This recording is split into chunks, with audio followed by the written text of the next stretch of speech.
자, 자신을 표현할 때 의사소통이 어떤 영향을 끼치는가를 가지고 메르비안이라는 사람이 세 가지로 비교를 했습니다. 시각적 정보와 청각적 정보 그리고 언어적 정보의 비중을 비교해 보니까 압도적으로 큰 건 뭐예요? 시각적인 거예요.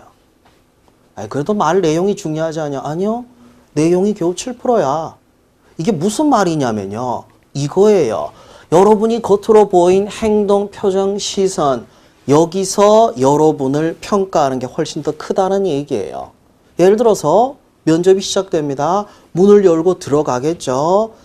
안녕하십니까 라고 인사하고 그때 여러분에 대한 인지적인 평가는 기본적으로 끝나요. 첫인상 효과라고 하죠. 여러분의 첫인상이 만들어질 때까지 걸리는 시간은 0.2초예요. 0.2초면 여러분에 대한 이미지 평가는 이미 끝났어요. 근데 이미지가 별로야. 어떻게 하면 별로 되냐고요? 여러분 평소에 씩씩하게 걸으세요? 아니면은 털레 걸으세요? 구부정한 자세로 털레 보통 그렇게 걷죠.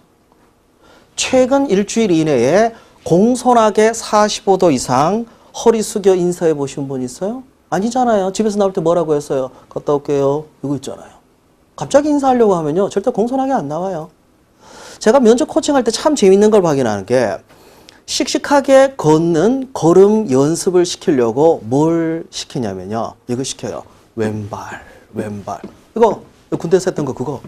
여자분들은 해본 적 없죠? 이거 처음 하잖아요. 10명 중에 8명이 오른발과 왼발이 같이 안 움직여요. 무슨 얘기냐면 오른발 나갈 때 오른손 같이 가요. 이렇게 돼요. 에이 설마 해봐요 그게 되나? 안 하던 걸 하기 때문이에요. 익숙치 않은 행동을 하다 보니까 여러분의 자세가 어정쩡해요. 그 상태로 들어왔을 때 어떤 이미지냐면 별로예요. 자, 별로인 사람이 말을 실수해요. 그럼 어떻게 될까요? 거봐. 내가 그럴 줄 알았어. 근데 이미지가 좋았던 사람이 실수하면 어떻게 될까요? 사람이 살다 보면 그럴 수도 있지 뭐. 평가가 이렇게 돼버린다고. 처음 이미지가 어떻게 보이느냐에 따라서 절대적으로 달라집니다. 평소에 목소리가 작으신 분 있죠? 면접 가면 안 들려요. 평소에 목소리가 큰 사람 있죠? 면접 가면 일반적인 목소리가 돼버립니다. 왜냐하면 인간의 몸이 긴장을 하게 되면 수축이 돼요. 소리도 공기를 뿜어내면서 나오는 거예요. 폐가 수축돼 버리다 보니까 발성이나 이런 게 줄어들어요. 더 작아집니다. 발성 연습 안 돼 있는 상태에서 아주 작은 목소리로 최선을 다해서 열심히 하겠습니다라고 얘기를 한다고 열심히 할 것 같이 보이질 않을 거 아니에요. 여러분이 성실하게 학업을 할 거라고 이야기를 하려면 씩씩한 목소리를 해야 되는데 여기서부터 여기까지가 안 된다는 얘기예요. 그래서 이 두 가지 내용을 스피치 학원에서 정말 강조합니다. 아, 스피치 학원을 가야 되는구나. 그 얘기는 아니에요. 내용입니다. 이게 7%밖에 안 되는데 자, 내용 무시하고 시각적 정보와 청각적 정보로만 가지고도 좋은 평가가 되는 사람들이 있어요. 여러분이 텔레비전 드라마에서 보는 그 사람들 있죠. 연기자들. 예, 그 사람들은 가능합니다.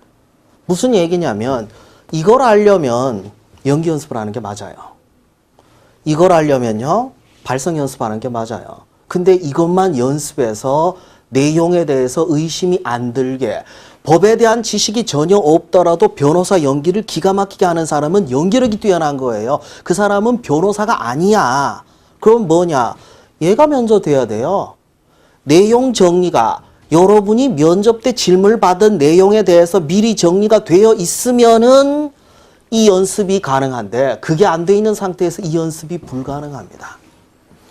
최근에 취업 시장에서 블라인드 채용이 도입된다고 했습니다. 모학 성적 그딴 것도 안 보고 그냥 직무만 가지고 평가한다고 해요. 그러니까 스피치 학원에서 스피치만 잘하면 합격할 수 있다 라고 홍보를 하고 있어요. 실제로 기업체 면접관으로 들어가는 인사 담당자가 그런 얘기를 하더라고요. 물어봤어요. 거기에 대해서 어떻게 생각하냐고. 피식 웃더니 한마디 하더라고요. 우리가 등신이에요. 그런데 넘어가게? 자, 여러분들이 스피치 학원에서 뭐 기껏 해봐야 1, 2주겠죠. 한 달 이상 할 수 있을까요? 아니에요. 왜냐하면 어차피 일주일에 한두 번밖에 안 가고 전체 시간 계산했을 때 몇 시간이 안 된단 말이에요. 그 시간으로 충분히 여러분을 어필할 만큼의 탁월한 연기력이 있으면 연기를 하세요. 편입을 하지 말고. 근데 그게 없잖아. 그럼 뭘 해야 돼요? 여기서부터 출발해야 돼요. 그럼 얘는 어떻게, 이거 어떻게 연습하는지 오늘 얘기할 테니까 얘 정리하는 거, 그걸 먼저 하셔야 됩니다.